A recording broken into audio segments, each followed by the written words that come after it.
ফুটবলারের মুখে ইচ্ছে করে হাত দিয়ে আঘাত কখনো মিশরের ফুটবলারের মুখে ইচ্ছে করে হাত দিয়ে আঘাত করছেন মলিনা, কখনো মোহামেড সালাহকে ডিবক্সে ফেলে দিচ্ছেন হুলিয়ান আলভারেজ, কখনো ডিবক্সে হাত দিয়ে মিশরের ফুটবলারকে ফেলে দিচ্ছেন ম্যাকঅ্যালিস্টার। তবে এসব কিছুই চোখে পড়েনি রেফারির। প্রতিবাদ করতে গেলে উল্টো দেখানো হয়েছে হলুদ কার্ড ও লাল কার্ড। রেফারির চোখে পড়েছে এনজো ফার্নান্দেজকে ফাউল, যার কারণে বাতিল হয়েছে মিশরের গোল। রেফারির চোখে পড়েছে মিশরের ডিবক্সে আর্জেন্টিনাকে করা ফাউল, যার কারণে পেনাল্টি পেয়েছে আলবিসেলেস্তেরা। রেফারি এই সিদ্ধান্তগুলো নিয়েছে মেসি ও আর্জেন্টিনাকে বিশ্বকাপে টিকিয়ে রাখার জন্য।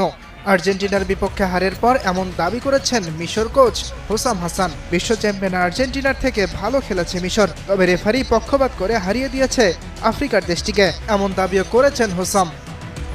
রেফারির অবিচারের শিকার হয়ে সৃষ্টিকর্তার কাছে অভিযোগ দিয়েছেন মিশর তারকা মোস্তফা জিকো।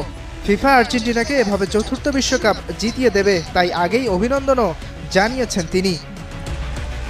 চলমান বিশ্বকাপে যতগুলো ম্যাচ জিতেছে আর্জেন্টিনা, প্রতিটি ম্যাচেই ছিল রেফারিং বিতর্ক। শুধু ২৬ বিশ্বকাপেই নয়, ২২ বিশ্বকাপেও আর্জেন্টিনা চ্যাম্পিয়ন হবার পেছনেও ছিল ফিফার প্রভাব, এমন দাবিও তুলেছিলেন ফুটবল ফ্যানরা। ইয়াসির আরাফাত সবুজ, স্টার প্লে।